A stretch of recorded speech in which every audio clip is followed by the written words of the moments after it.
Hello, everyone. First of all, I would like Your Excellencies, distinguished guests, dear audience, warm welcome to all.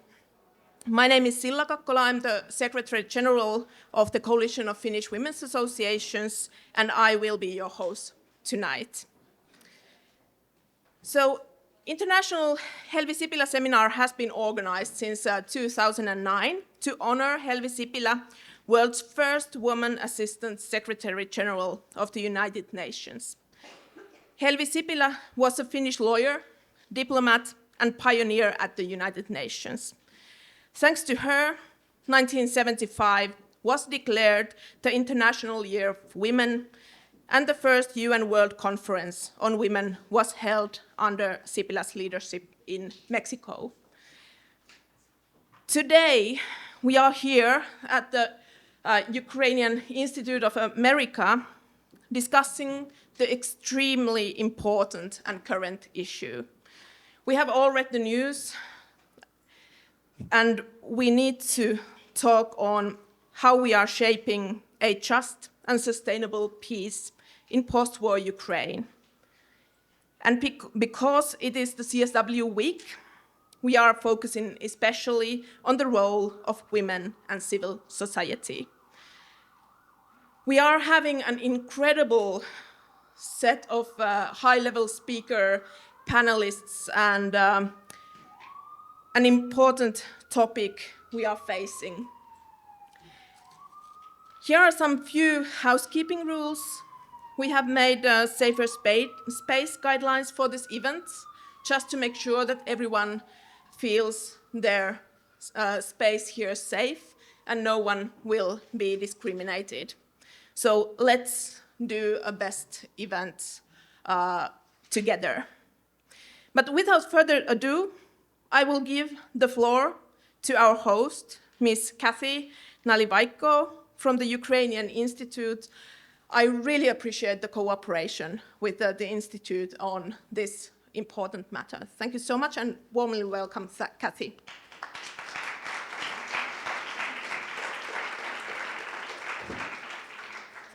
Thank you so much, and good afternoon, everyone. Good afternoon, distinguished ambassadors, delegates, honored guests, and friends. As you know, I am Kathy Nalivaiko, president of the Institute here, and it is really my great privilege to welcome you to our home today as we gather in solidarity on the occasion of the 69th session of the UN Commission on the Status of Women. At the Ukrainian Institute of America, we are committed to fostering cultural exchange, building bridges between communities, and championing the values that uphold strong civil societies.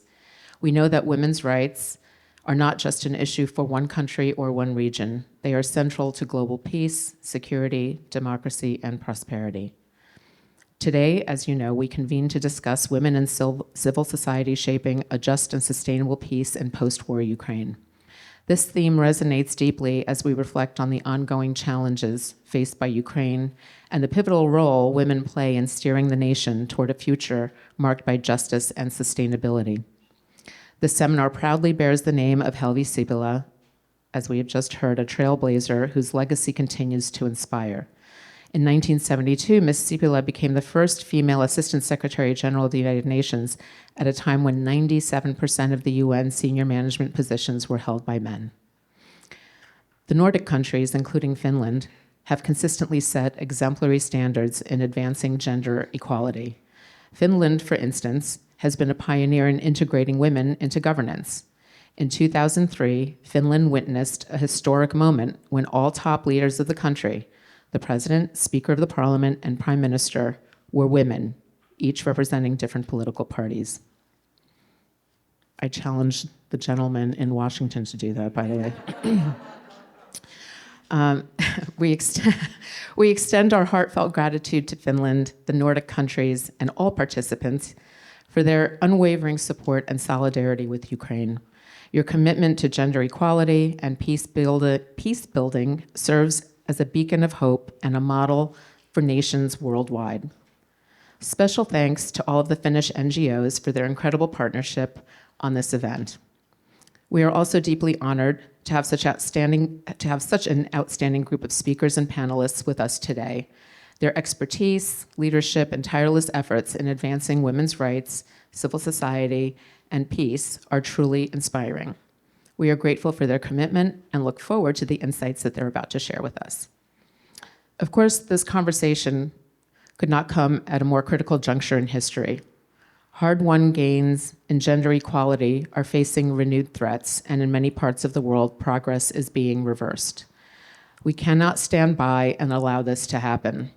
Now is the time to step back. Now is not the time to step back. Rather, it is the time to push forward with greater resolve, ensuring that justice is not only pursued, but realized, and that women's rights are not just defended, but strengthened and expanded. As Eleanor Roosevelt famously said, the future belongs to those who believe in the beauty of their dreams. The fight for gender equality is not just about ideals, it is about action. The power of collective effort has the ability to reshape societies, and today's discussion is an example of that strength. Before we proceed, please join me in standing for a moment of silence to honor the Ukrainians who have lost their lives in the ongoing war against Russia.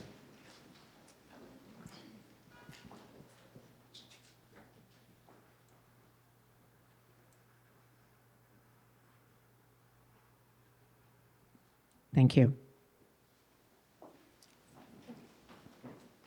As we embark on today's discussion, let us draw inspiration from the legacies of leaders like Helvi Sipilä and the enduring commitment of the Nordic nations.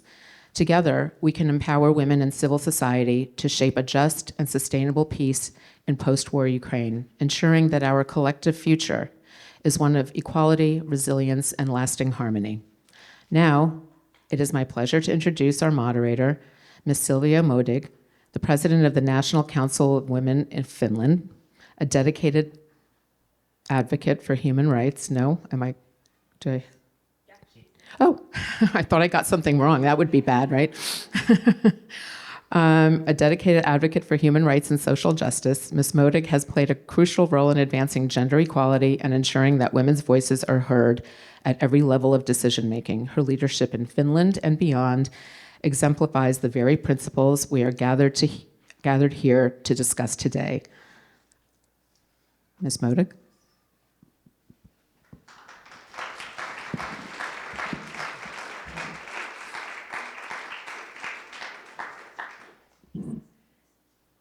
Thank you, Kathy. And just before we are letting my dear friend and colleague Silvia here on the stage, we will hear the opening remarks from the esteemed Ms. Laura Rissanen, State Secretary to the Minister of Social Security. And after that, we are really privileged, and we are really honored that we are having the keynote speech from the Deputy Executive Director, Ms. Kirsi Madi from UN Women. So first, State Secretary Rissanen, I'm pronouncing it in English, Rissanen, you have the floor, and after your remarks, Ms. Kirsi Madi, you're very welcome.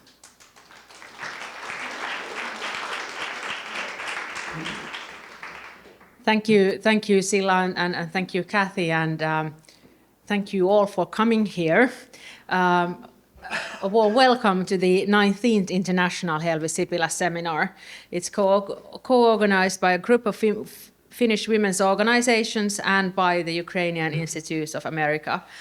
We couldn't be at a more beautiful place today, I think.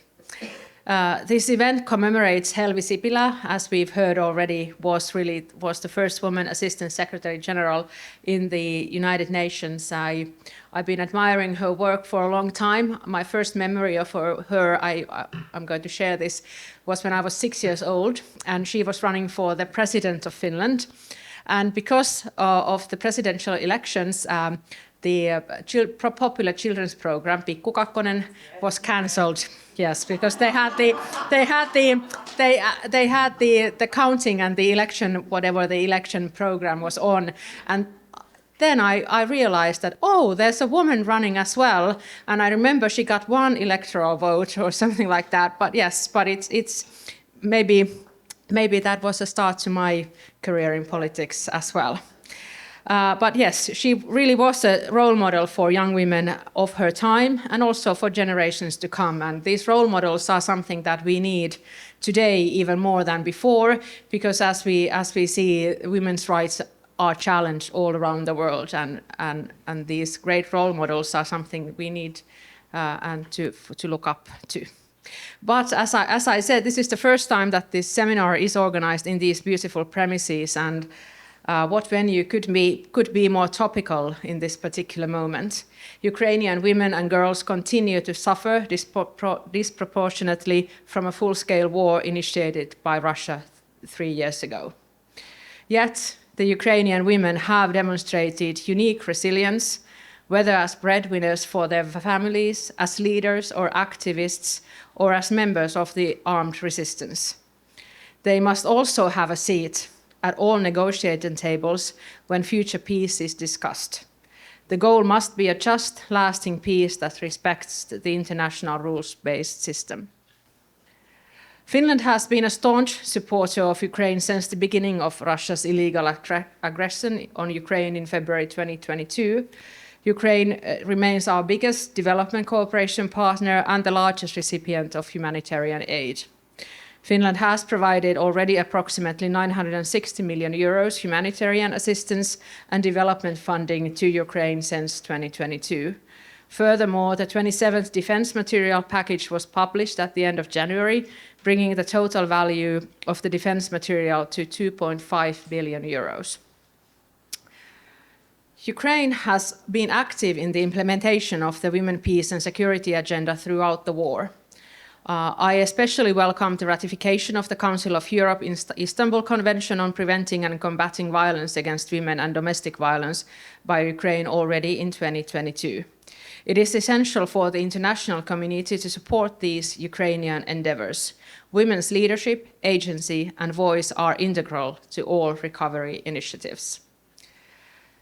The national guidelines for Finland's support to Ukraine are outlined in our national plan for reconstruction of Ukraine. The element of gender equality is strongly anchored as a cross-cutting theme. It must be ensured that Ukrainian women and girls also benefit from the support provided and are widely involved in its planning as well. The international community should step up its efforts to provide funding for projects and programs which directly contribute to advancing the rights and agency of women and girls in all their diversity. Dear participants, I would like to thank the Ukrainian Institute of America for your kind cooperation in the organization of this 19th Helvi Sipilä seminar, the Finnish women's organizations for all the hard work done to make this happen, and I wish you all a very good CSW week. I think this week has given at least me some hope that when we stand together, are strong together, and we take action together, then we will not succumb to the pushback that is brought on us. And finally, let me once again assure you that Finland's support to Ukraine is unwavering. I wish you all a fruitful seminar. Thank you.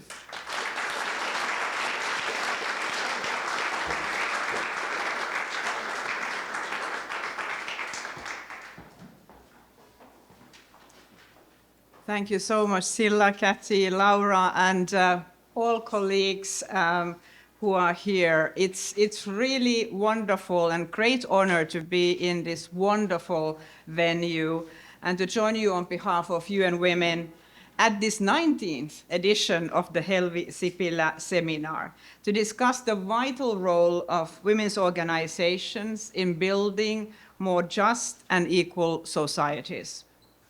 Across the world, women's movements and organizations have been at the forefront of advancing women's rights. Since the early 20th century, when suffragettes boldly marched for the right for women to vote, these organizations have been unwavering in their advocacy for inclusive democracies and progressive policy reforms. At the same time, women's organizations have provided critical support to communities.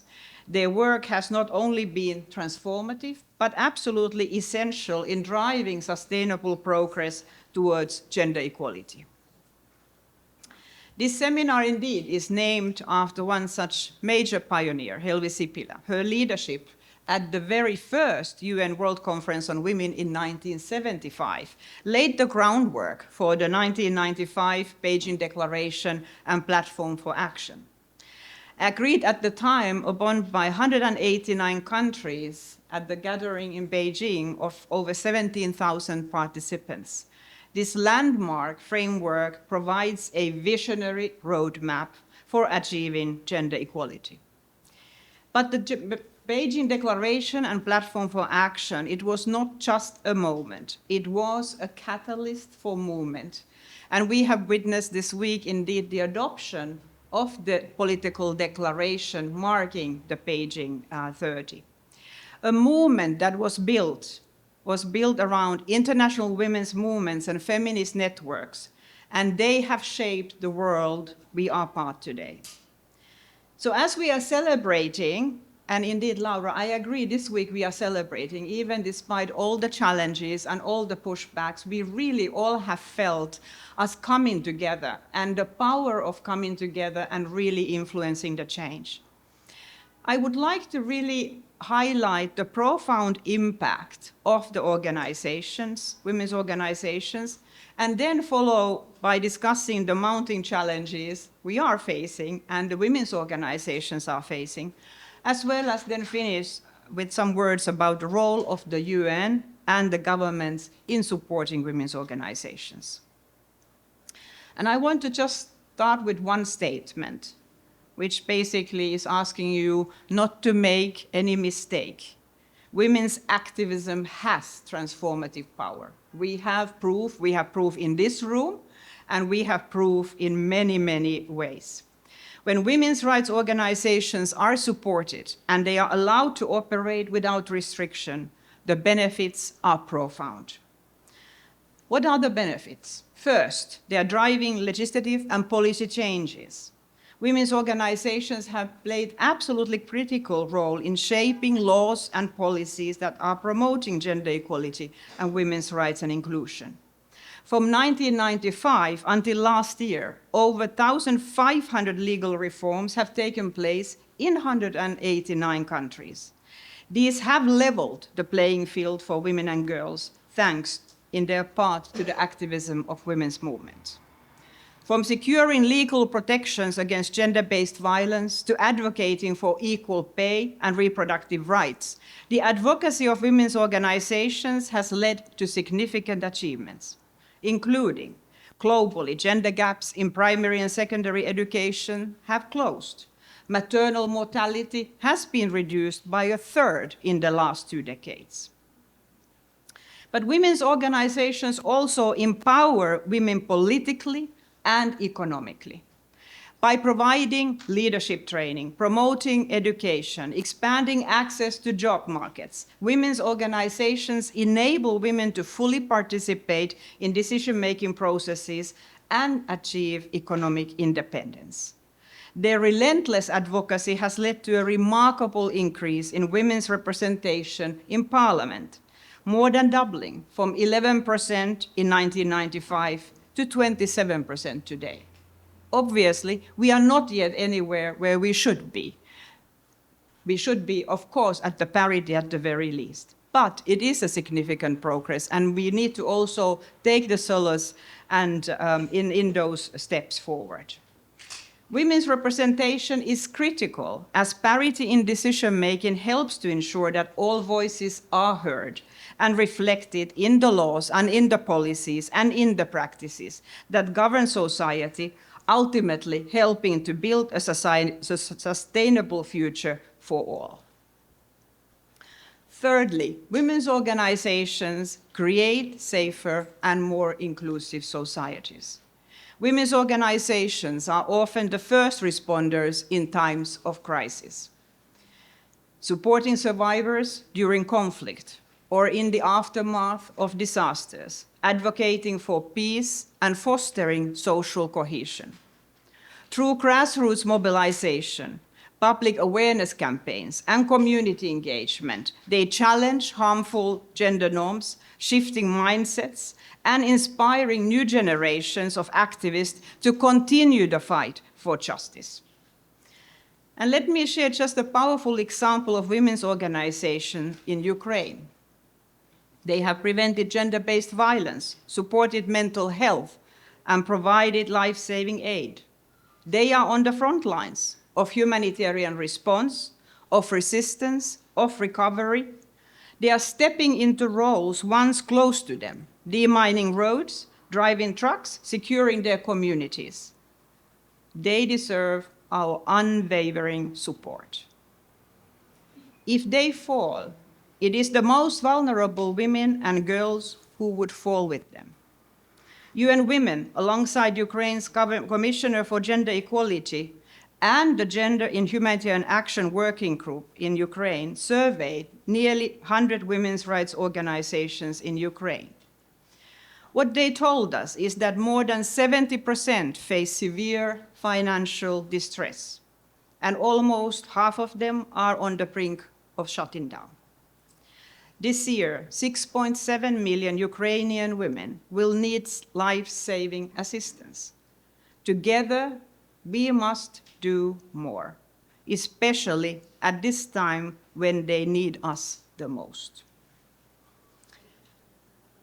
Around the world, we are seeing women's organizations facing increasingly strong headwinds. The 30th anniversary of the Beijing Platform for Action comes at the time of unprecedented pushback against gender equality. We are witnessing a rollback of women's rights, which goes hand in hand with the erosion of democratic institutions. Despite their undeniable contributions, women's organizations confront significantly expanded barriers. Around the world, we are witnessing a disturbing trend of shrinking civic space, with civil society organizations, including women's rights groups, facing mounting restrictions. Legislative barriers, intimidation, crackdowns on freedom of assembly, limiting their ability to operate and to mobilize. In many contexts, women in public life face increasing attacks, including gender-based violence, facilitated by the use of online technology. Women human rights defenders, in particular, face escalating threats simply for demanding equality and justice.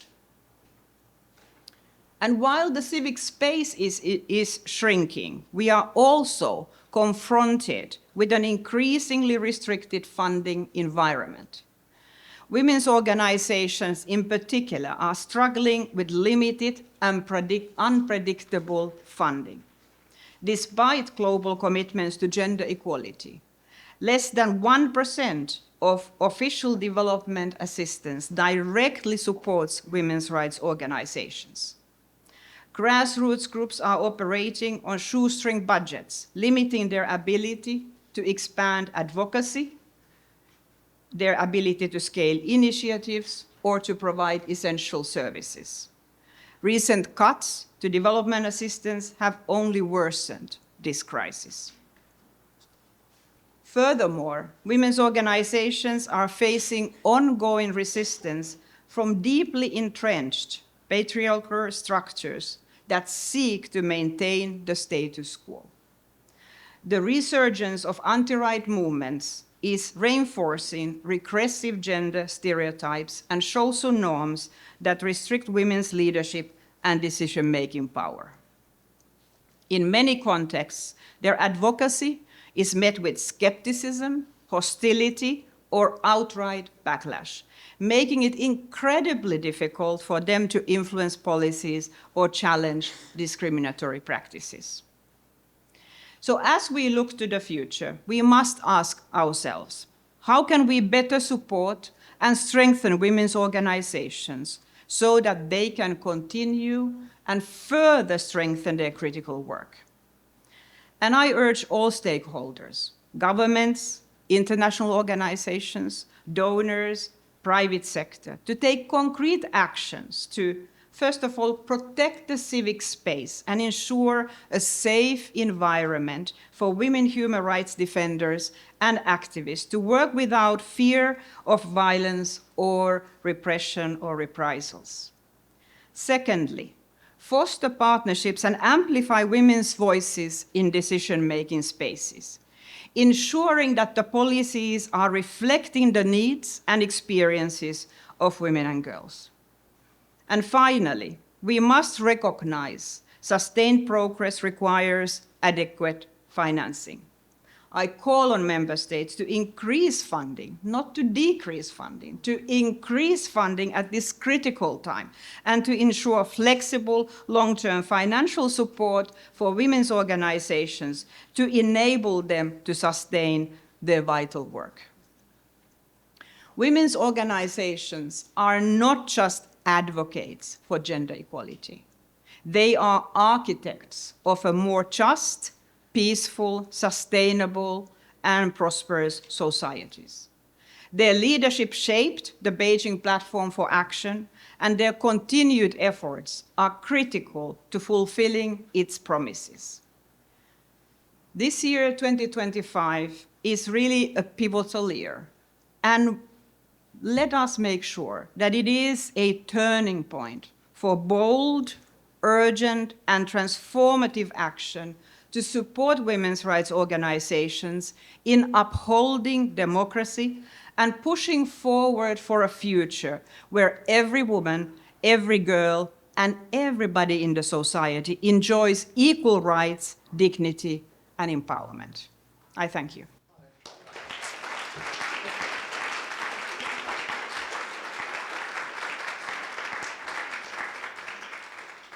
Thank you so much, Your Excellencies, and your strong remarks in supporting Ukraine and the importance to support women's organizations in each level and in each situation what the societies are facing. Thank you so much, all the appreciation for your words. And now we have the time when I will welcome our amazing panelists to the floor. The panel will be moderated by Ms. Silvia Modig, and Kathy just made really highlighting remarks on Silvia, dear friend. You have repeated them there. Well, Silvia is the president of the National Council of Women, and she's also a renowned journalist and a former member of the European Parliament. And I will let the panelists introduce themselves in just a minute, but without further ado, Silvia, my dear friend, you have the floor. Thank you so much. Please.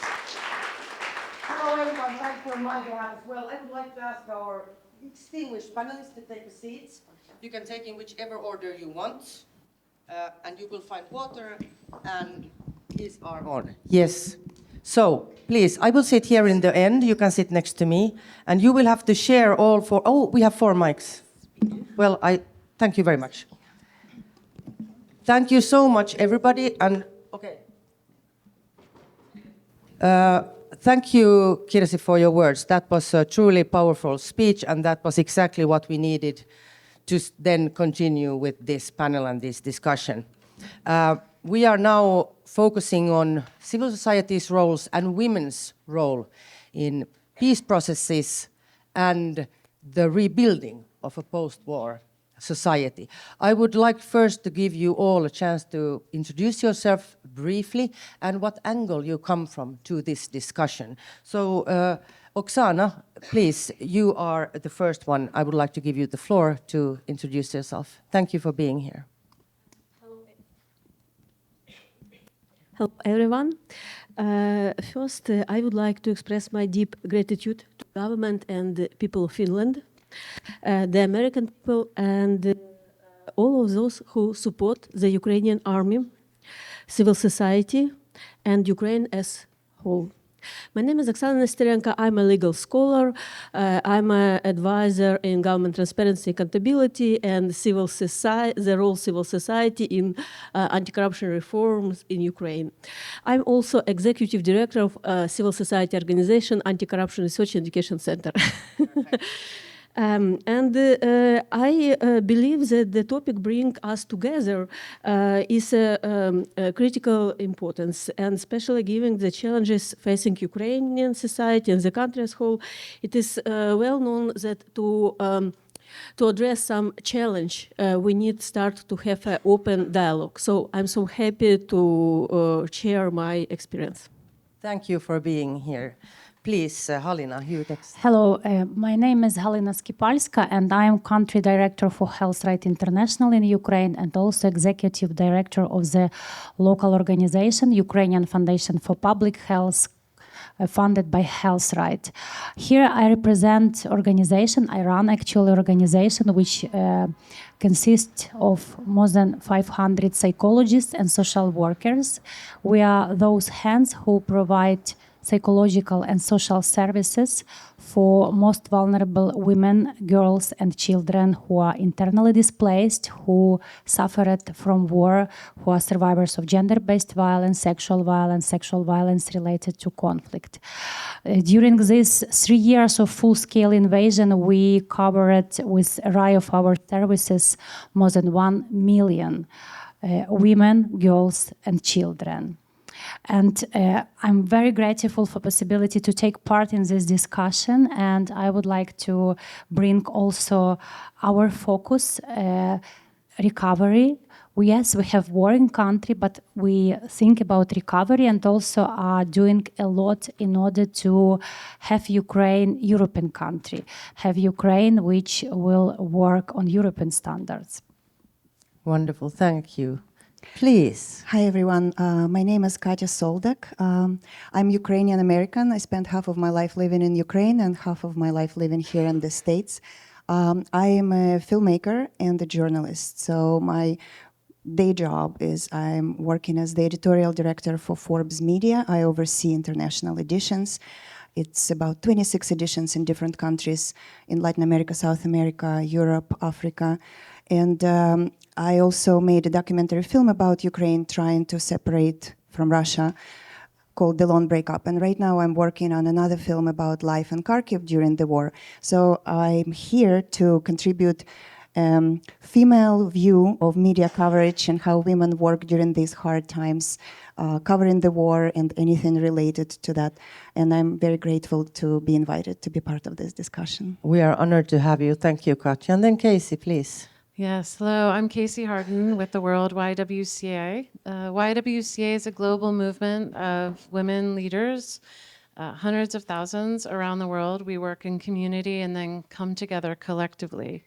One of the reasons I'm here is because Anina Laaksonen, the General Secretary of YWCA Finland, made the recommendation that for this particular seminar, of which the YWCA typically participates, and typically puts forward a young woman, in this case asked that I, as the General Secretary, be present to speak to the subject matter today. We do have presence in our global movement in Ukraine and Finland and all around the world, so I'm looking forward to the conversation. Give an applause round for these amazing women.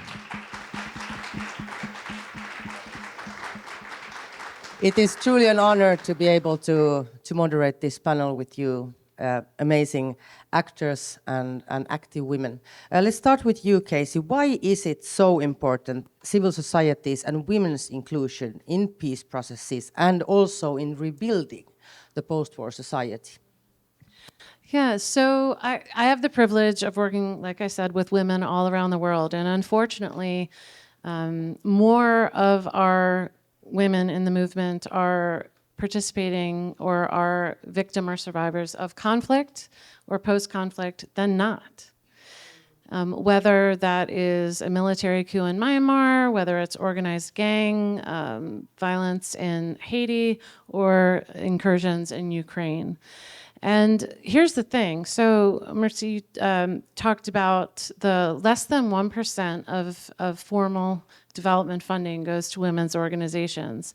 Yet, these women's organizations, these women's rights organizations, or just groups of women that live on the same block, I guarantee are what I often say, squeezing water from a rock, and really clued into what's going on during conflict and post-conflict.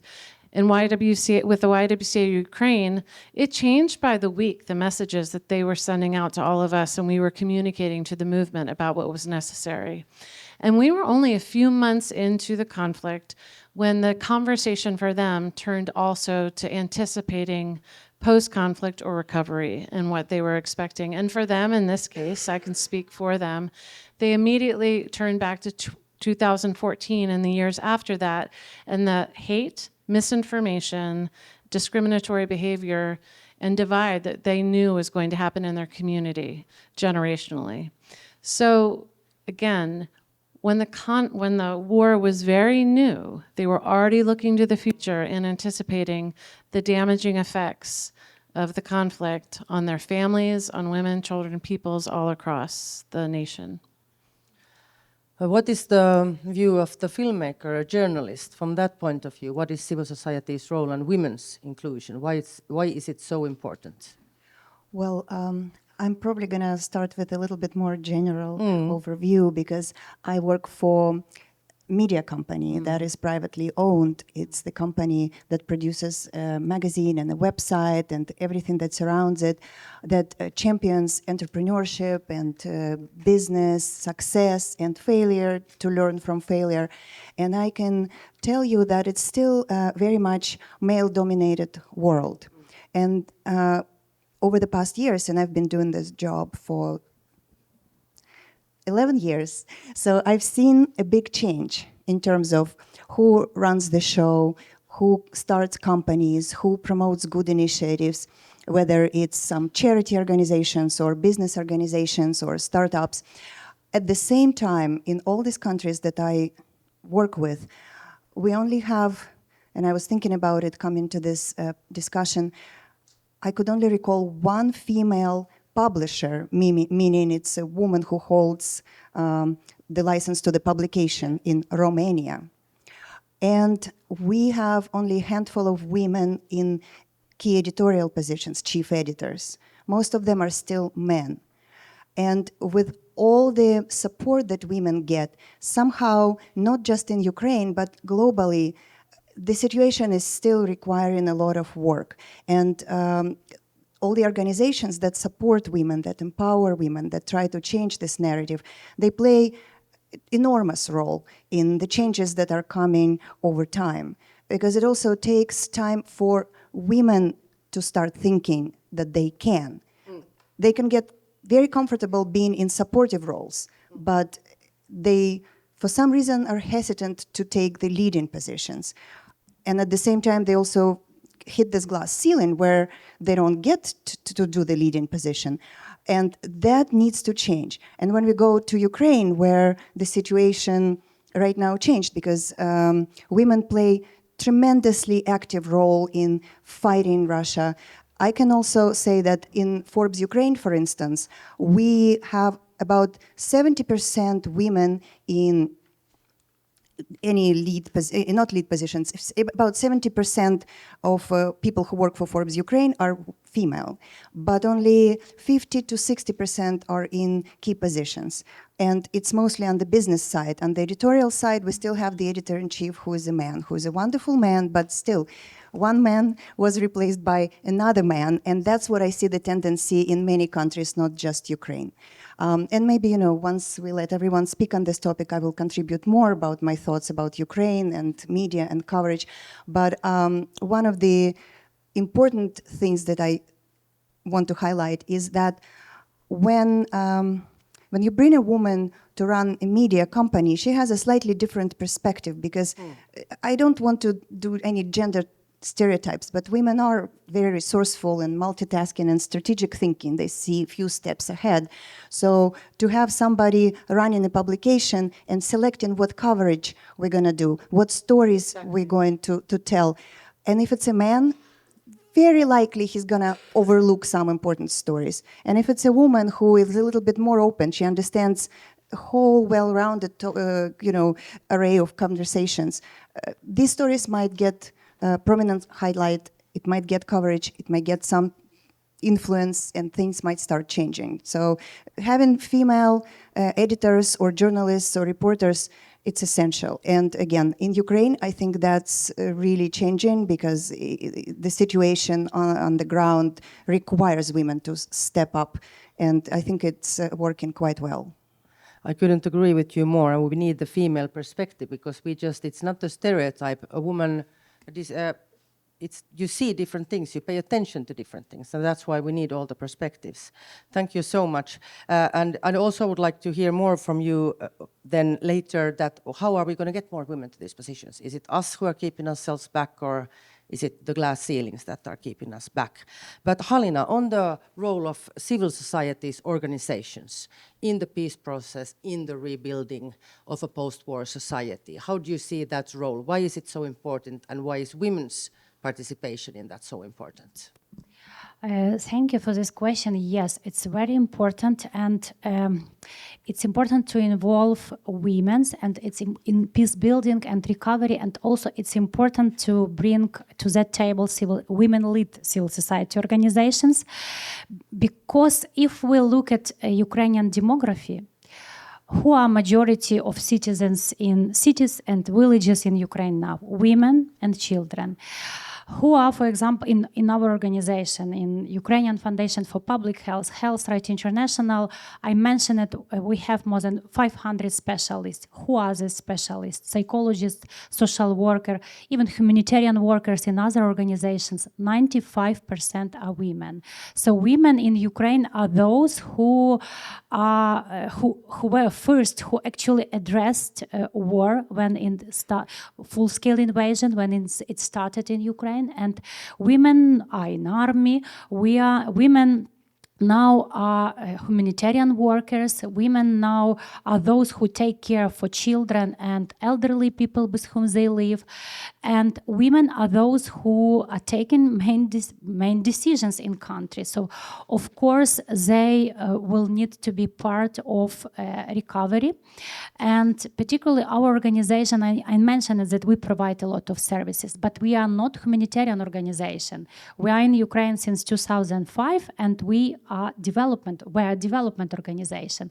But due to the full-scale invasion, we also address these issues. But in parallel way, we also are doing a lot of recovery issues in our recovery activities now. For example, we conduct safety and security gender audits in Ukrainian communities and help Ukrainian women activists to work together with local authorities, police, healthcare providers, and to identify safety gaps, and also to identify issues where they can already now, even in regions close to conflict line, address. So it's about access to services related to gender-based violence. It's about lights. It's about bomb shelters in at least kindergartens, because then the children can go to school and to kindergarten, and woman can work. She can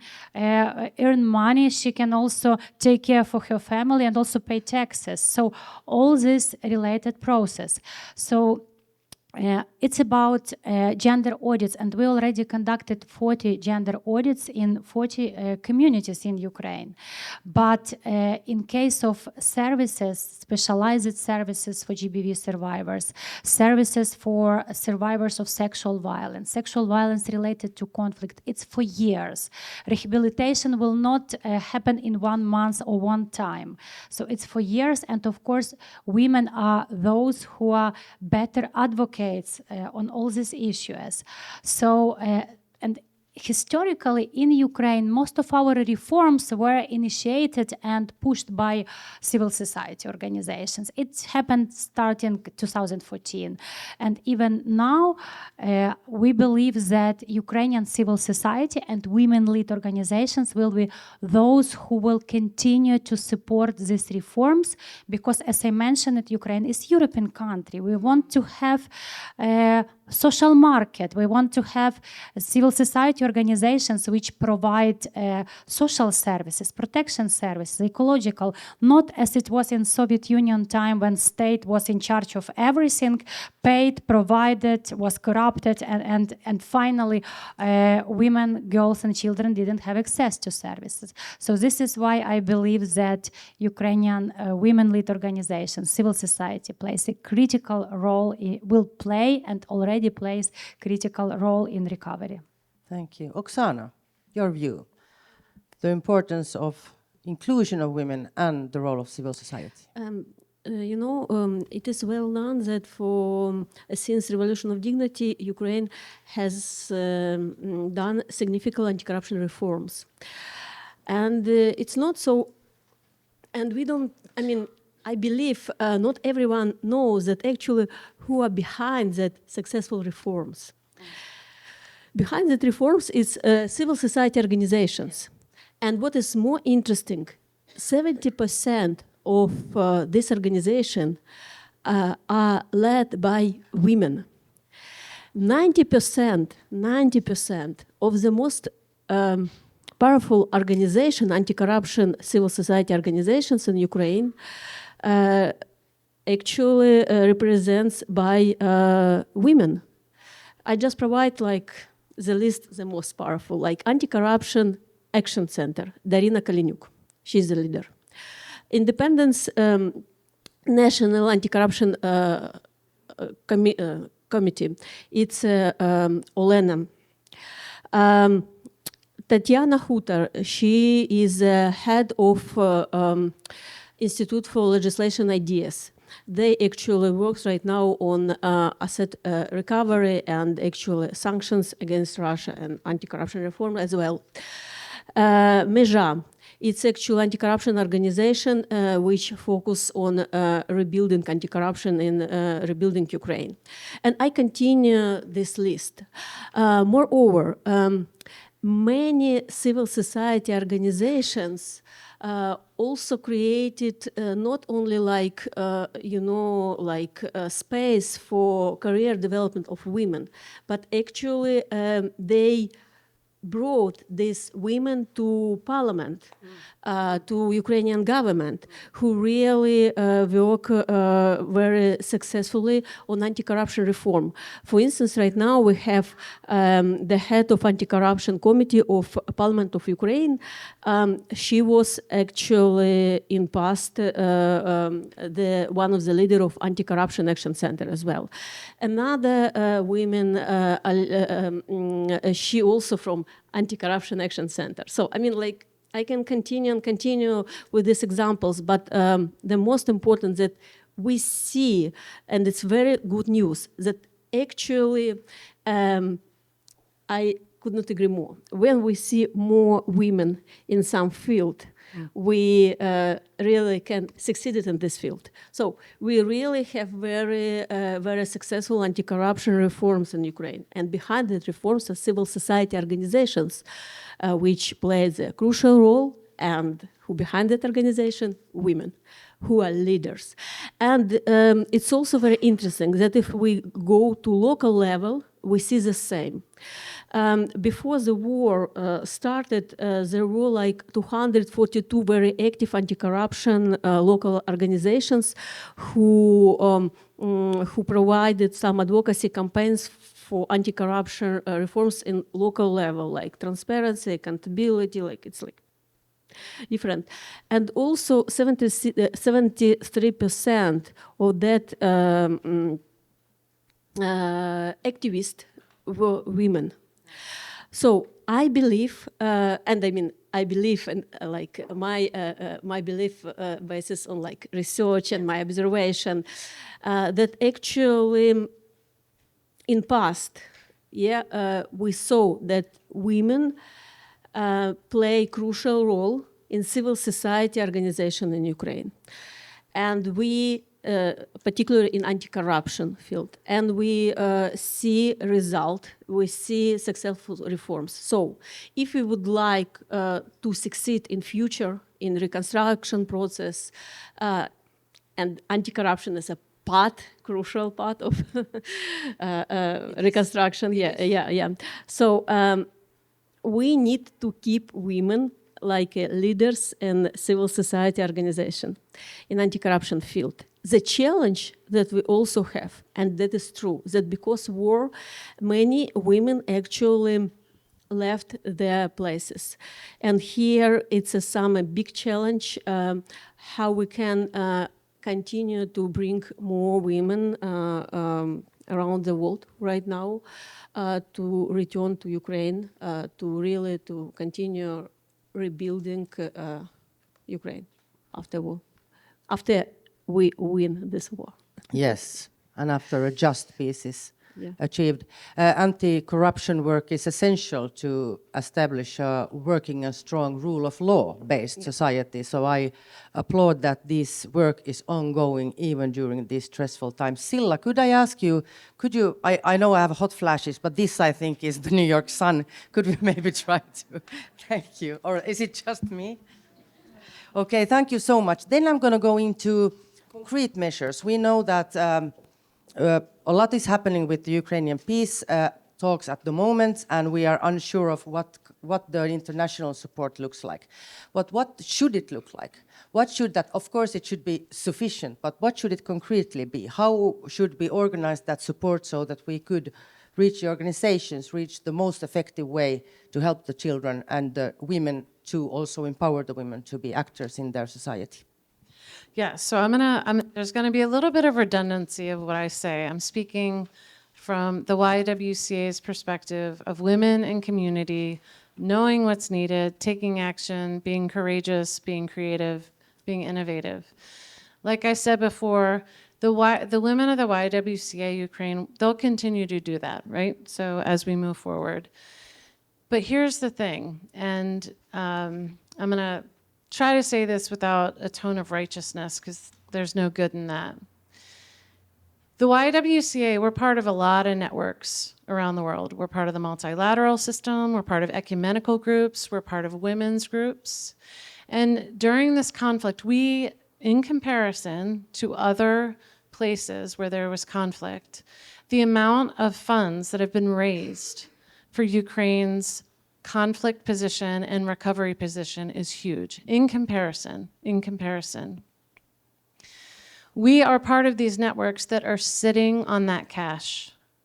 We are part of relief funds that are sitting on that cash. We go to them as advocates, as YWCA leaders, and say, can you please put those funds in the hands of the leaders of the YWCA Ukraine and other women's-based organizations? And it's silence. We see huge amounts of funds going to what are really well-established international NGOs that are functioning in development and humanitarian sectors. But we can tell you as women in Ukraine, they can tell you that those funds are not getting to the children in orphanages that they're dealing with. It is not getting to the elderly women who cannot bear to stand in a line long enough to get their diabetes prescription. They can tell you that that money is not going to the displaced women who have either left the country or are living in someone's on their couch and have been for a very long time. So what I have to say is, with recovery, for everyone in this room, especially those of you that are in positions of power where you can truly change the way we make decisions, get that money in the hands of women that are in Ukraine. They know what to do with it. They're creative, they're brave, and they're courageous.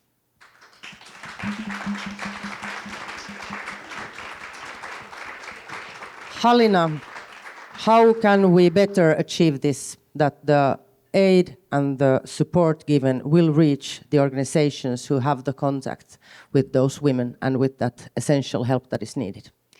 I fully agree with messages just shared. So, and would like to say that now in Ukraine we have a lot of discussions and often use such word localization.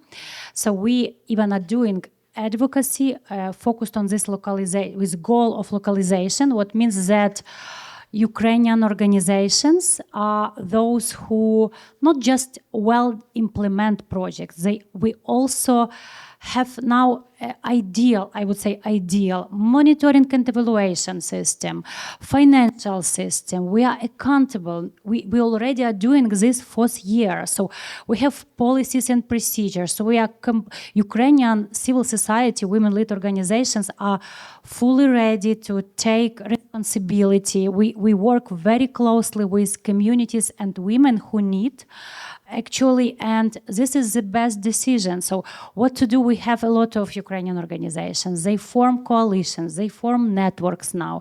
And this is new wave when Ukrainian women-led organizations, they understand that it's not about one organization. We have to be united. And we are ready to be united and in different networks. And there are donors who also support even networks exchange with some organizations from other countries, European countries. So this is recipe. Yeah, we are absolutely ready. Just need support, and even we have strategies and understand what future for Ukraine we are looking for.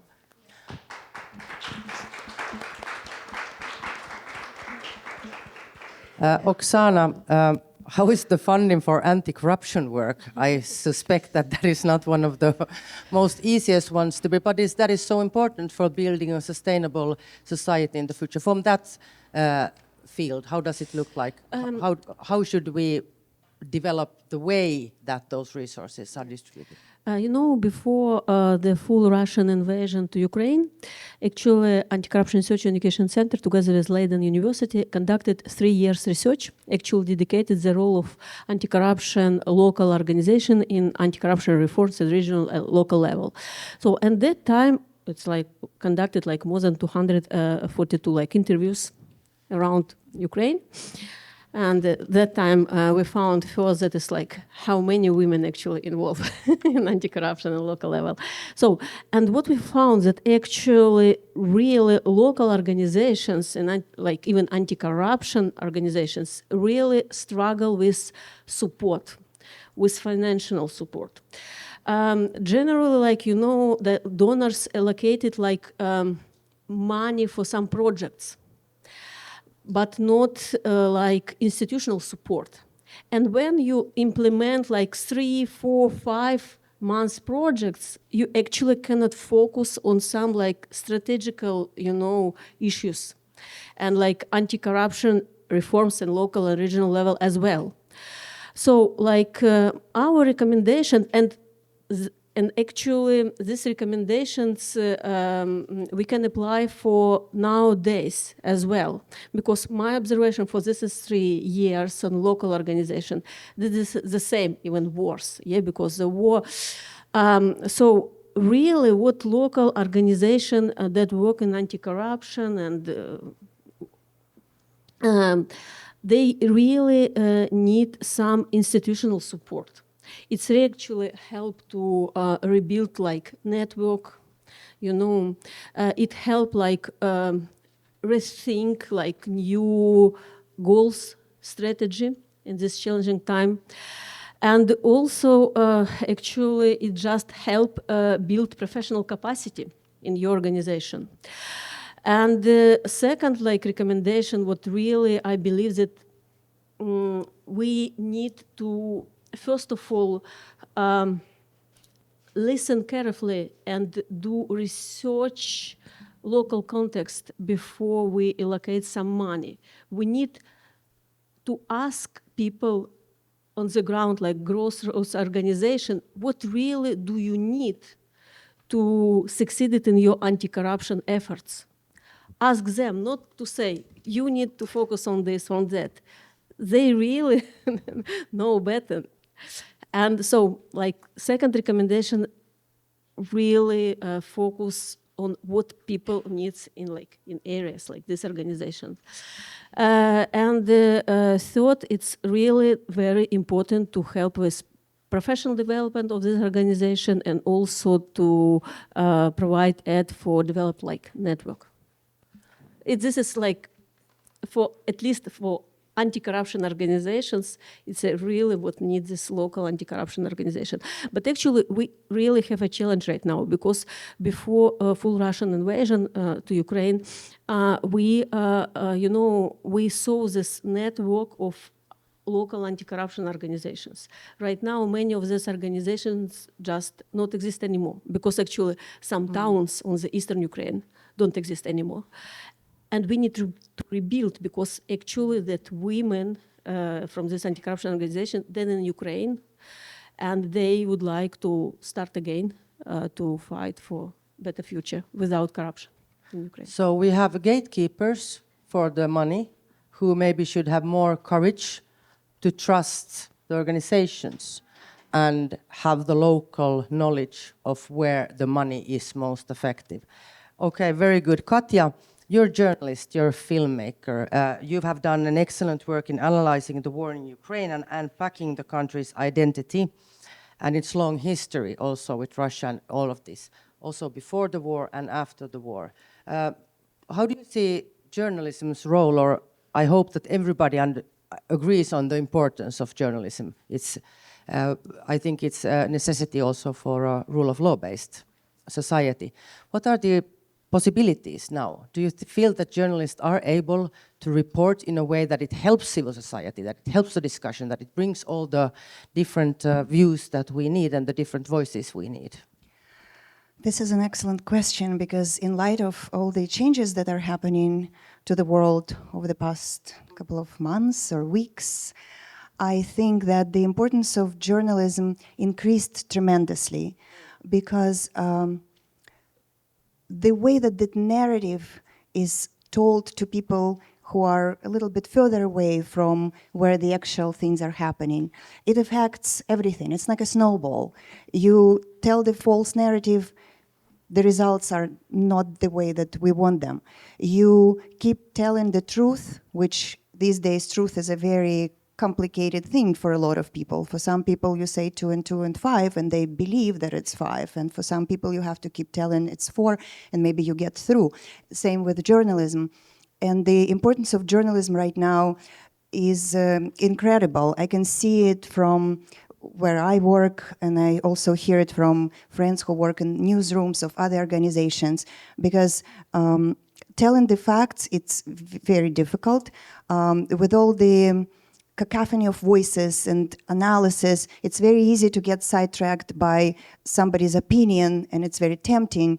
What's going to happen next? This is what it means.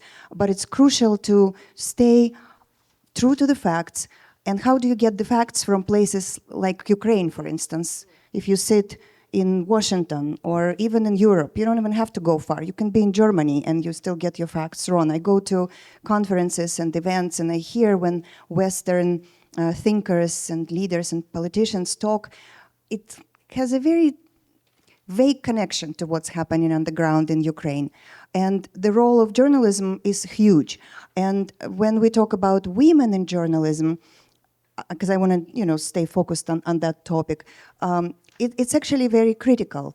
And because it helps highlight not just the obvious things, but also things that are maybe going unnoticed for a lot of other people, unless you happen to be a female.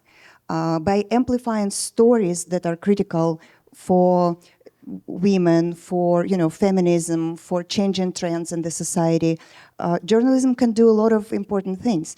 Let me just give you an example. I want to amplify one story that got pretty much no coverage.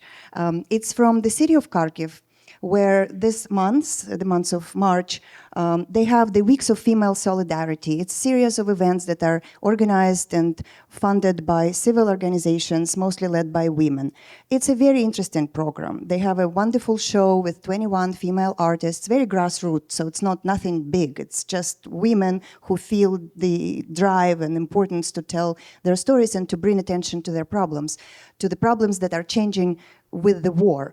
And for instance, that show, it's called Fempogled, it just shows the female perspective on what's happening, on the importance of feminism through art and installations and sculptures and with other events in the series of female solidarity. There are conversations about things, and these topics are not discussed in capitals. They're discussed in frontline cities, where these issues become more profound and more important. It's not just about women becoming more engaged and having more agency in terms of, leading some projects. And in case of Kharkiv, for instance, there is a huge trend of women getting involved with construction, because Kharkiv gets bombed all the time, and who cleans it up, who builds, who rebuilds, who paints, who patches up the walls. Lots of women do that. But there's also a side to it that has not been properly explored, because sexism and objectifying of women is still flourishing in those frontline cities, maybe in capitals too, but in frontlines even more so, because they're so close to the actual war zone. Discrimination, lack of involvement in decision making, all those issues are discussed and highlighted during these weeks, in these nice, conversations and events that are taking place right now. And when I looked up who talks about it, who covered that, virtually nobody, not in Ukrainian media space and not in English-speaking or international media space. But the issues that they're bringing up, they're important and they're new. They're not the same issues that people were talking about before, just women's rights. It's women's rights and women's lives affected directly by the war and by changing the dynamic in the society. So stories like this need to be amplified, and then maybe some organizations who helping women or helping them to get into some leadership positions or get involved with decisions, or like you said, bring women to parliament, or some other organizations that can make a difference. But it has to start somewhere through some support or some discoveries of these stories and these issues. And this is where media, I think, is failing, to be honest. And that's a good example because it's very recent and it's happening right now. So I encourage everyone to look into it, because until the end of March, they're having these events and the exhibitions are open. They have some online presence, but it's very minimal. And it's important, and it's very interesting and very important. And another thing I wanted to mention, for instance, tendencies like rates of mortality in Ukraine. I'm sure that people are talking about it, and I'm sure people are talking about how very few children have been born over the past 3 years and what it can do to Ukrainian society. But I think women sitting here might already be thinking about helping Ukrainian women after the war who became mothers or who are mothers to go back into the workforce, and maybe find some organizations that will be funding daycares or summer camps or whatever children need childcare, so women could go and work instead of just babysitting these children when they have all the qualifications to run the world.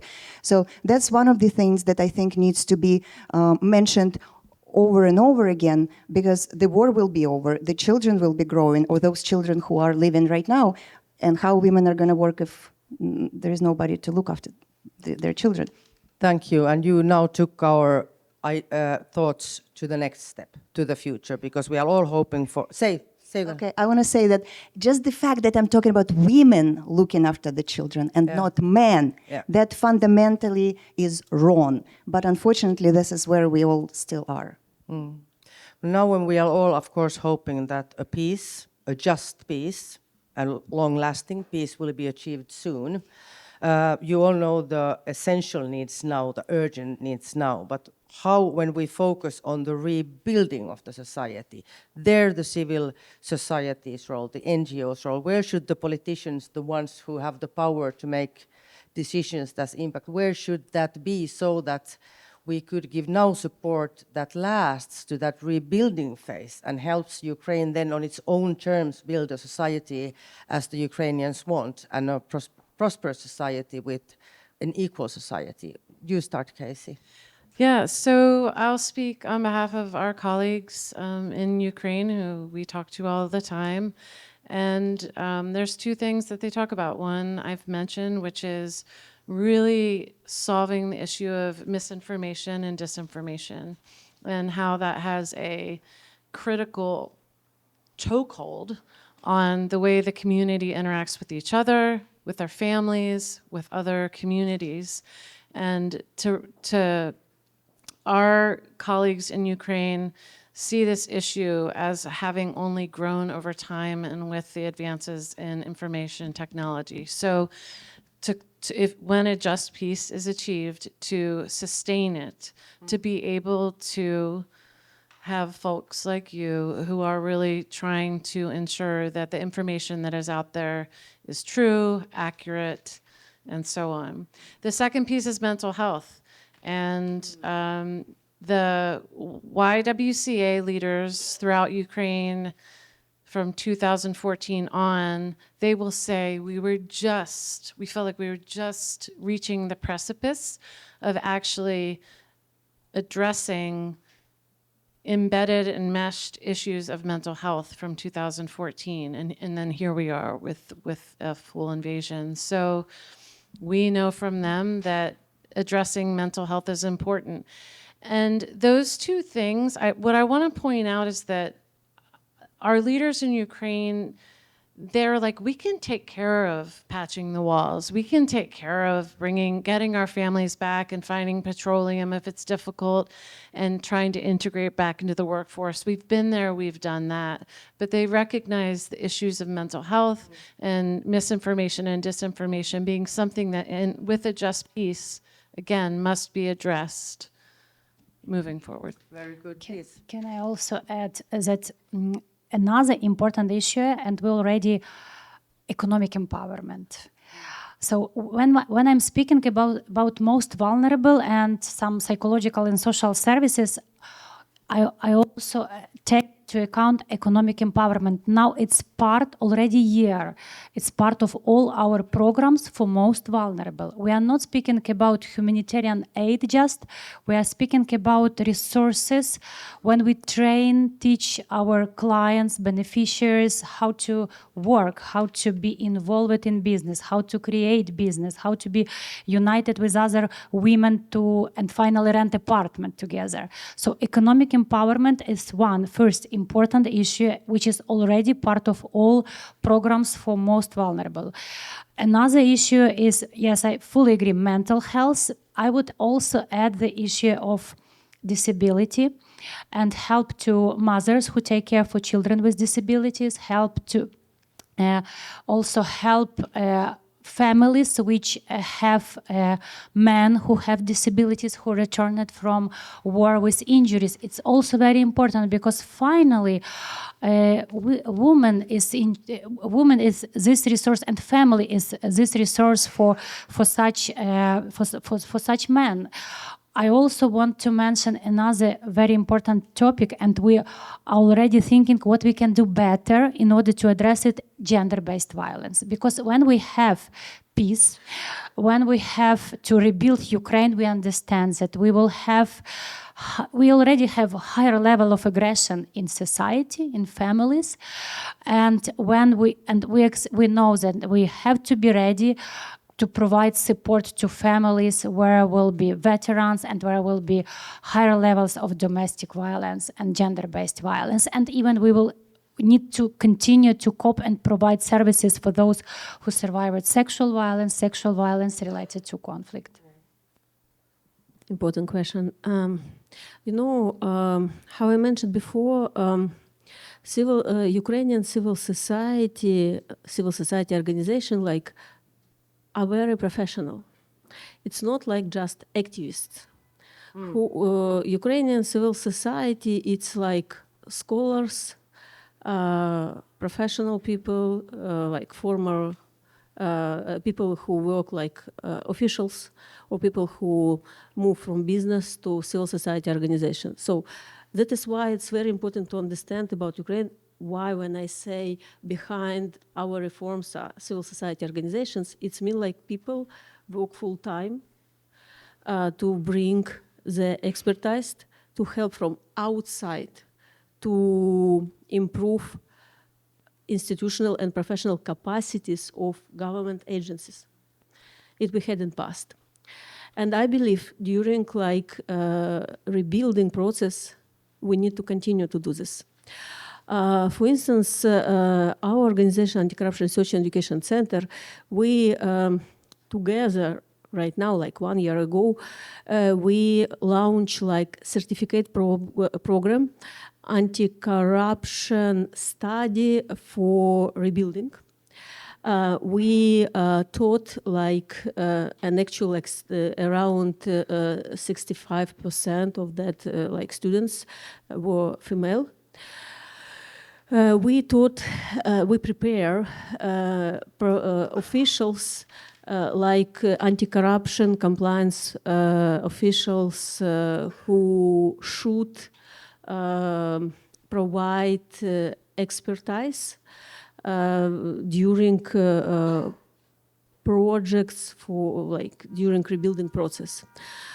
Because when we talk about prevention corruption, it's actually you need to have knowledge and skills. It's not only about integrity; it's also about that really you have some skills and you can carry about the project and really reduce corruption risks in some certain projects.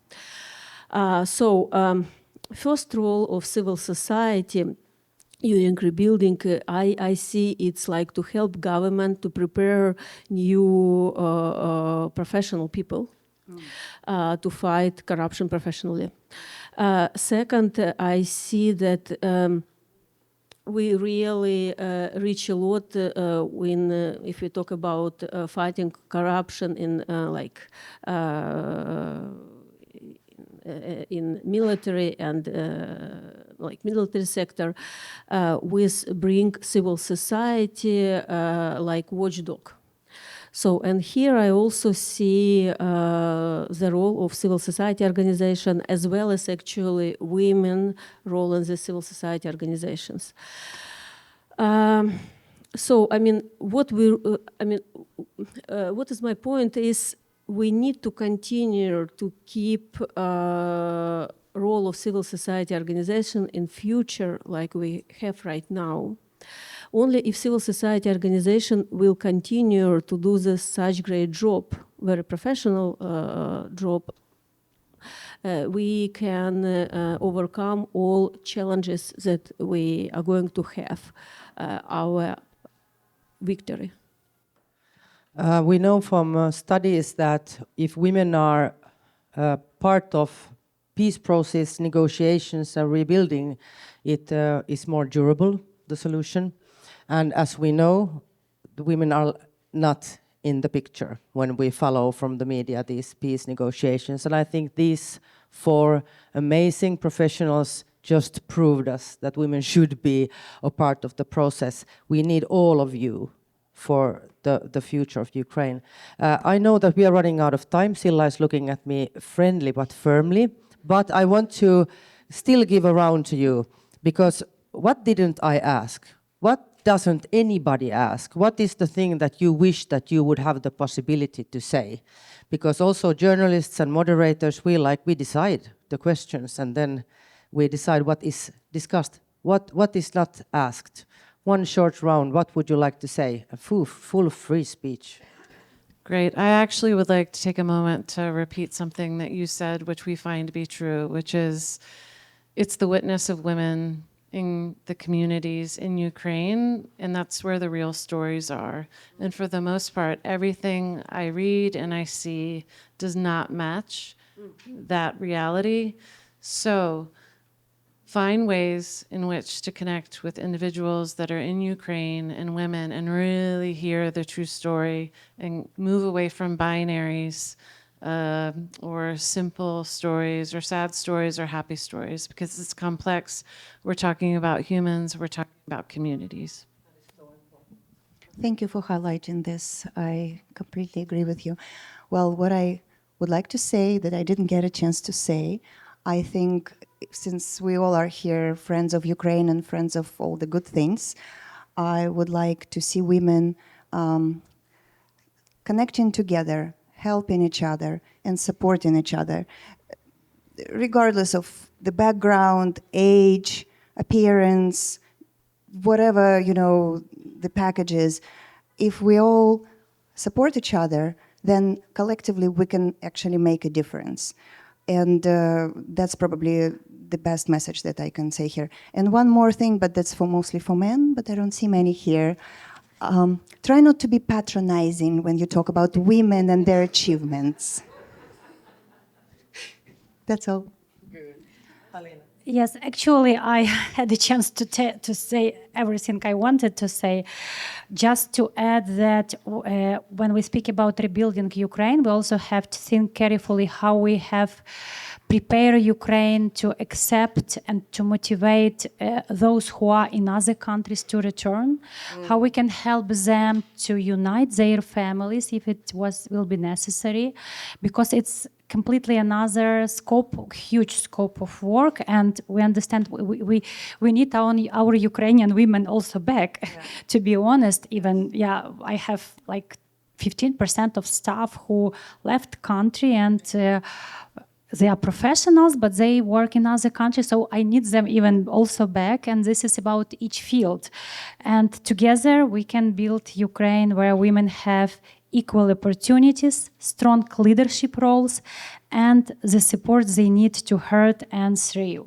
So I would like also to, having such possibility, say thanks to all donors that support Ukraine.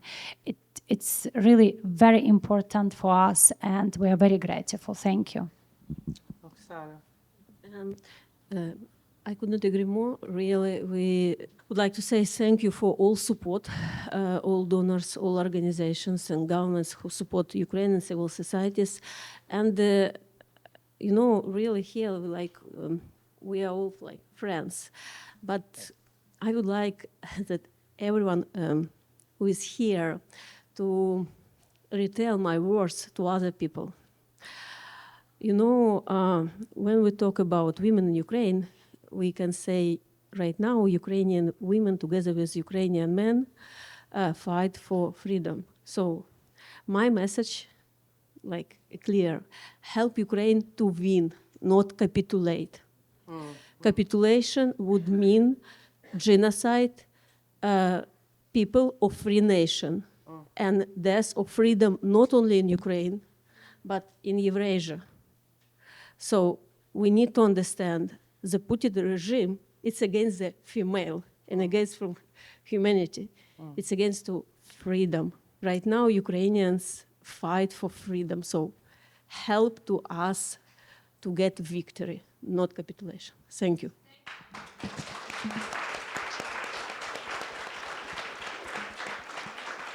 Thank you all so very much for being here. It has been a great honor, and I just want to conclude on my behalf and on behalf of the organization I present the Council of Women of Finland. I want to express my solidarity to the women of Ukraine. We stand with you, and we are fighting with you and for you now and also after a just peace is achieved. Thank you everyone so much.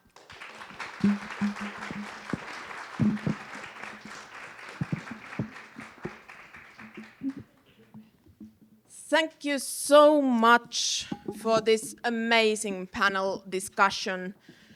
I hope we would have had the whole rest of the day on hearing from you all.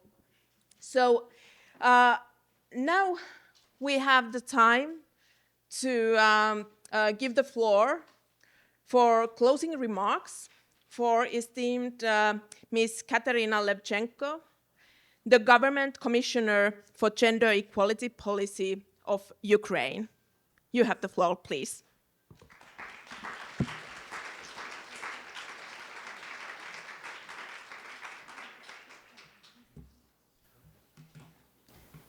Good afternoon, dear colleagues, dear friends, dear partners, dear sisters. And first and foremost, I would like to express my deep gratitude to the organizers for hosting this important event. When other nations, other countries keep Ukraine on the agenda, it is a powerful demonstration of solidarity and support. Thank you for this support. And we know that Ukraine is the biggest recipient of the Finnish humanitarian aid. It's very important in this difficult time for Ukrainian people, especially for Ukrainian women. And we do not take this for granted. Every discussion, every initiative, and every commitment made here brings us closer to justice and lasting peace. You were talking about a lot of challenges faced, which Ukrainian women faced during last time.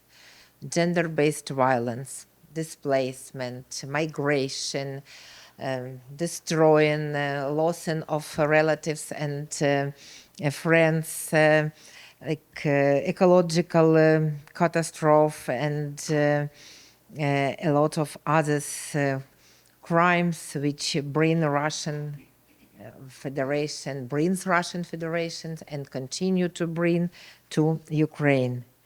But it doesn't mean that Ukraine as a state, Ukrainian government, Ukrainian civil society just wait for peace. Gender equality policy and cooperation with civil society organizations, with our international partners are among priorities for government and for me, especially as Government Commissioner for Gender Equality Policy. Already during the full-scale Russian invasion in June 2022, Ukraine ratified the Council of Europe Convention on Action against Convention on Prevention and Combating Domestic Violence and Violence against Women, and continues to improve law which will be relevant to main provisions of this convention. We adopted several strategies, and one of them is state strategy on ensuring equal rights and equal opportunities for women and men as well during the full-scale invasion. But we wanted to demonstrate that this topic is important for us as a strong principle, as approach, which really makes our efforts more effective, which include women in all areas of activity. It's not very easy. We have a lot of challenges, a lot of obstacles. Nevertheless, together with partners, we move further. And a vital role in these efforts is played by civil society organizations. Organizations working on different areas like providing social assistance to those who are internally displaced, opened shelters, running hotline services 24/7, created mobile team of social and psychological rehabilitation and support, and provide different types of assistance, including for those who suffered for different war crimes committed by Russians. And Russia committed all types of war crimes which included in international legislation, including conflict-related sexual violence. And you were talking about justice and about just peace. And justice for Ukraine cannot wait. And while judicial mechanisms play an important role in accountability, we recognize that legal proceedings take time and try to use all possible instruments to bring Russia as a country of aggression to accountability. One of the available mechanisms for holding Russia accountable for atrocity crimes committed in Ukraine and against Ukrainians is its inclusion in so-called list of shame, which is possible according to UN Security Council Resolution 1960, according to UN report on conflict-related sexual violence.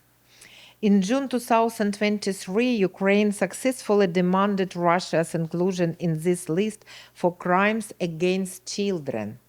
Now we are actively working to ensure Russian Federation is also listed for systematic sexual violence committed against Ukrainian civilians and prisoners of war.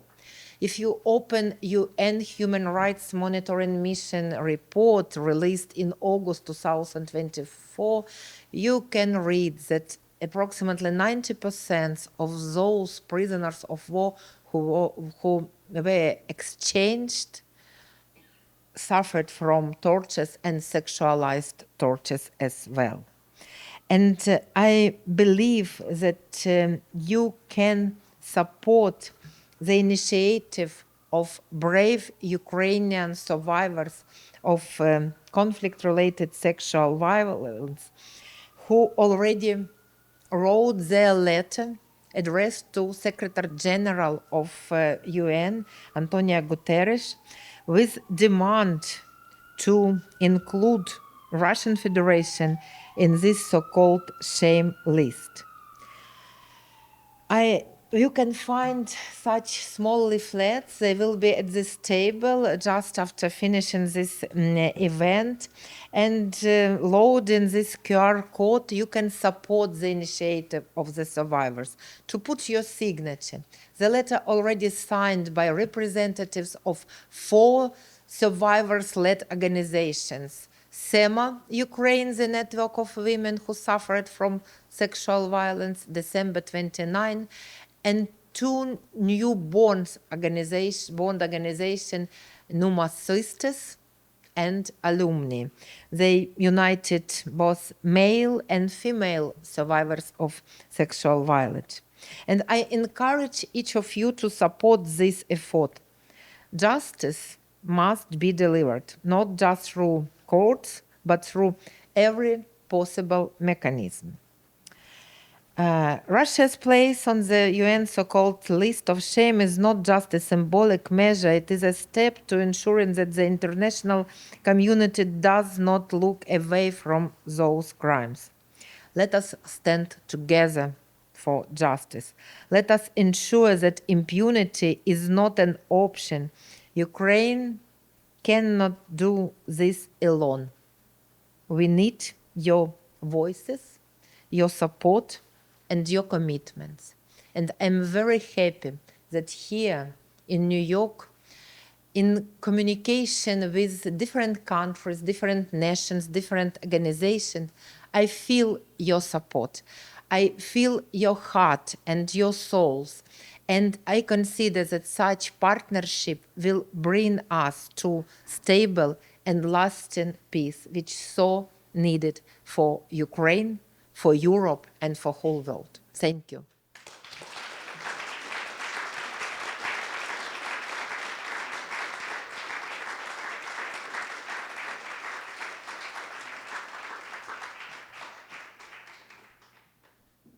Thank you, Ms. Levchenko, for your strong closing remarks.